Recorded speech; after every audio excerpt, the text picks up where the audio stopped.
کہ رب کی خوشنودی حاصل کرنے کے لیے نماز ادا کریں تو ان کی نماز کے اندر جو خشوع اور خضوع ہے وہ بھی پیدا ہوگا اور پھر ان کی عبادتیں بھی قبول ہوں گی۔ اور اللہ کے رسول نے نمازیوں کو جو پنجگانہ نماز ادا کرتے ہیں ان پنجگانہ نمازیوں کی ایک مثال بھی دی۔ اللہ کے رسول نے فرمایا کہ اگر کسی کے دروازے کے سامنے ایک نہر ہے اور وہ اپنے دروازے سے نکلے اور نکلنے کے بعد اس میں 5 مرتبہ دن کے اندر غسل کرے تو اس کے جسم کے اندر کوئی میل نہیں رہ سکتا، اس کے جسم پر کوئی میل نظر نہیں آ سکتا، کیونکہ وہ 5 وقت غسل ادا کرتا ہے، 5 وقت اپنے جسم پر پانی ڈالتا ہے، تو پھر میل باقی نہیں رہ سکتا۔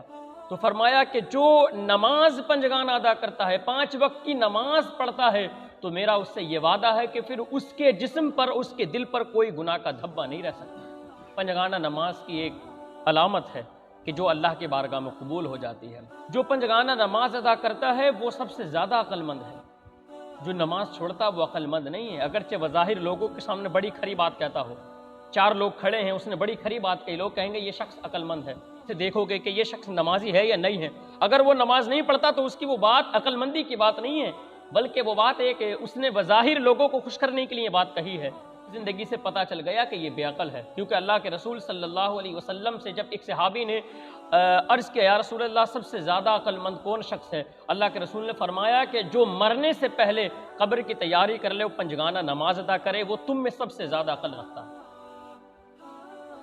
حضور نے یہ تو نہیں فرمایا کہ جو 4 لوگوں کے سامنے یہ کسی پنچایت کے اندر بیٹھ کر کوئی خری بات کہے وہ عقل مند ہے، فرمایا کہ نہیں، جو تم میں سب سے زیادہ قبر سے ڈرتا ہے، قبر کی تیاری کرتا ہے، پنجگانہ نماز ادا کرتا ہے، وہ تم میں سب سے زیادہ بہتر ہے۔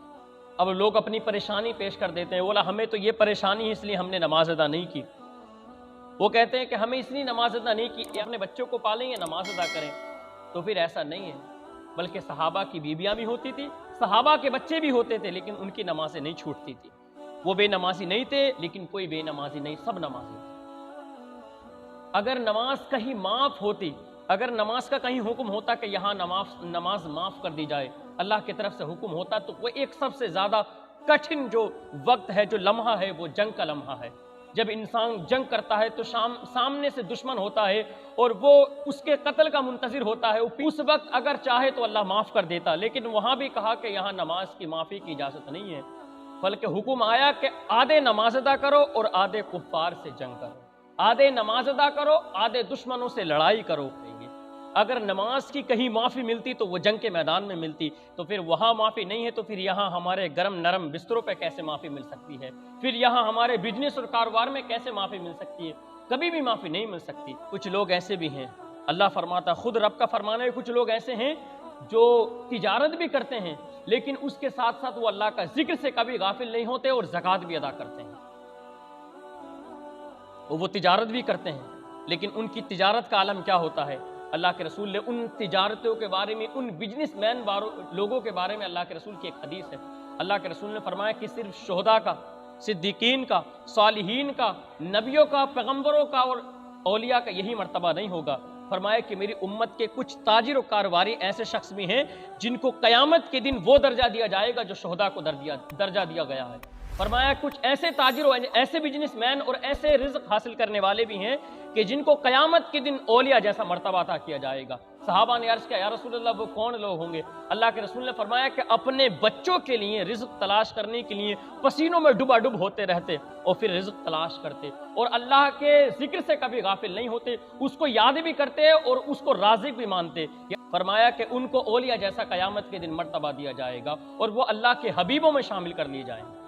اب جو لوگوں کا نظریہ یہ ہے کہ ہم ایک طرف تو اپنا کاروبار کریں یا اپنی دکان چلائیں یا ہم نماز ادا کریں، تو پھر ان کے لیے یہ آیت سے بڑی نصیحت ہے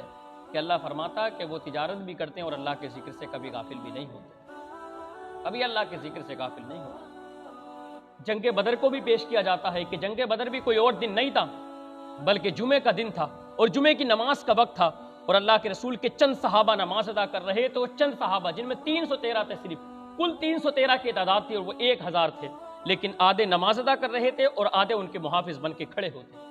وہ بھی جمعہ کا دن تھا جب جنگ بدر ہوئی، تو جنگ بدر کے اندر بھی اللہ کے رسول کے صحابہ نے نماز کو ترک نہیں کیا۔ تو ہم کیسے یہ بات کہہ دیتے ہیں ایک دم کہ ہم نماز پڑھیں یا اپنے بچوں کے لیے رزق تلاش کریں؟ سرکار غوث پاک رضی اللہ تعالیٰ عنہ آپ نے فرمایا کہ جو بے نمازی ہے اگر وہ دروازے سے گزر جائے اور اگر تمہارے گھر کے اندر بے برکتی پیدا ہو جائے تو اسی کی وجہ سے ہوئی، اسی کی وجہ سے تمہارے گھر کے اندر بے برکتی ہوئی ہے۔ اب ہم پردہ ڈالیں تو کیوں ڈالیں؟ اس لیے کہ ایک بے نمازی ہمارے دروازے سے گزرا ہے اور اس کی نگاہوں کی نحوست ہمارے گھر کی برکت کو اڑا دے، لیکن اب ہم پردہ نہیں ڈال سکتے۔ کیوں؟ اگر پردہ کسی کو ڈالنا ہے تو صرف ایک نظریہ رکھ کے پردہ ڈالے کہ ہمارے گھر کے اندر بہنیں بھی ہیں، بیٹی بھی ہیں اور بہو بھی ہیں، اس نظریے سے وہ پردہ ڈالے۔ اگر کسی کا نظریہ یہ ہو کہ ہم پردہ ڈالیں کہ کوئی بے نمازی ہمارے دروازے سے گزرے گا اور برکت اڑ جائے گی، میں کہتا ہوں وہ اس نظریے سے پردہ نہیں ڈالے۔ اگر وہ بے نمازی باہر دروازے پہ اس کو دیکھ رہا تو سب سے پہلے اپنے گھر کے اندر بھی دیکھے کہ بے نمازی ہیں یا نہیں ہیں۔ تو ایک نظریے سے پردہ ڈالے کہ بہو بھی ہیں، بیٹی بھی ہیں اور مائیں بھی ہیں ہمارے گھر کے اندر، یہ نظریے سے پردہ نہیں ڈالے کہ بے نمازی سے حفاظت ہو جائے گی، ہمارے گھر کی حفاظت ہو جائے گی، رکھوالی ہو جائے گی، کیونکہ ہمارے گھروں کے اندر وہ بچے بھی رہتے ہیں، وہ نوجوان بھی جو پنجگانہ نماز نہیں ادا کرتے، صرف جمعے کی نماز ادا کرتے ہیں، پھر ان کے بعد انہیں پتہ نہیں نماز ہم فرض ہے یا نہیں ہے۔ سب سے بڑی بات یہاں غور کرنے کا مقام یہ ہے کہ رب نے دن اور رات میں اپنے بندوں کو 24 گھنٹے دیے، اپنے بچوں کو دیکھے، اپنی بیوی کو دیکھے، اپنا رزق تلاش کرے، لوگوں پہ بیٹھے، اور اگر کوئی بیمار ہے تو اس کی عیادت بھی کرے، کسی کے پاس جائے، یاری دوستی بھی کرے، لیکن فرماتا صرف 1 گھنٹہ اپنے رب تم سے مانگتا ہے۔ اگر کوئی پنجگانہ نماز پڑھنے والا ہے، جو بزرگ لوگ ہیں ان سے پوچھ لینا، جو 5 وقت کی نماز ادا کرتے ہیں ان سے پوچھ لینا کہ 5 وقت کی نماز میں کتنا وقت لگتا ہے۔ 5 وقت کی نماز میں اگر انسان صحیح سے درست طریقے سے نماز ادا کرے گا 1 سوا گھنٹہ لگتا ہے، اس سے زیادہ نہیں۔ 10-15 منٹ نماز کے لیے اگر ہم نہیں نکال سکتے تو پھر ہمارا عالم کیا ہے؟ اور یہ بھی ہمیں معلوم ہے کہ قیامت کے دن ہر ایک مومن سے سب سے پہلے جو سوال کیا جائے گا وہ بھی نماز کا سوال ہوگا۔ اور یہ بھی خوب جانتے ہیں کہ جب نماز کی عبادت، ہمیں جو عبادت ہے عین عبادت، اگر وہ مکمل ہوگی ہماری زندگی کے اندر تو نیچے کے جو اعمال ہیں، جو زکوٰۃ ہے، جو روزہ ہے، جو حج ہے، اگر ان میں ہم ادھورے ہیں تو ان کو مکمل کر دیا جائے، اور جب اگر ہماری نماز میں ہی پکڑ کر لی جائے تو پھر تمام میں ہم پکڑتے جائیں گے۔ جیسے کہ آخرت کی منزلوں میں پہلی منزل قبر کی منزل ہے، ہمارے بزرگ فرمایا کرتے ہیں کہ قبر کی پہلی منزل ہے، اور اگر جو قبر کی منزل میں پکڑا گیا تو وہ حشر تک پکڑتا رہے گا۔ جو آخرت کی جو منزلوں میں ہے وہ پہلی منزل قبر ہے، اور جو قیامت کے دن جو ہمارا حساب لیا جائے گا اس کے پہلی بنیاد کا جو سوال ہے وہ نماز ہے۔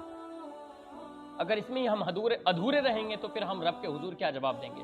بلکہ ہمارے بزرگوں نے یہ فرمایا کہ اتنی سخت وعید پیش کی ہے، وہ فرماتے ہیں کہ سلطان بابو رحمۃ اللہ تعالی علیہ آپ فرماتے ہیں کہ اگر کوئی شخص نماز ادا نہیں کرتا ہے تو پہلا تو میرا یہ کہ اس کو قرضہ نہیں دینا۔ پوچھا گیا کیوں؟ کہا کہ یہ نماز اللہ کا قرض ہے، اگر وہ اپنے مالک کے حقیقی کا قرض ادا نہیں کر سکتا تیری حیثیت کیا ہے، تیرا قرض ادا کرے گا۔ فرمایا کہ جب وہ اس رب کا قرض ادا نہیں کر سکتا، یہ جو اگر چاہے تو اس کو منٹوں میں نپٹا سکتا ہے اور وہ اس سے نہیں ڈرتا، اس کے قرضے سے دور ہٹا ہوا ہے، تو پھر وہ تیری کوئی حیثیت نہیں ہے اور تیرا قرضہ لینے کے بعد بھی ادا نہیں کر سکتا۔ کہا کہ اس کو قرضہ مت دینا، یہ ہمارے بزرگوں کی زندگی ہے۔ کہا کہ اس کو اپنے قریب بھی جگہ مت دینا۔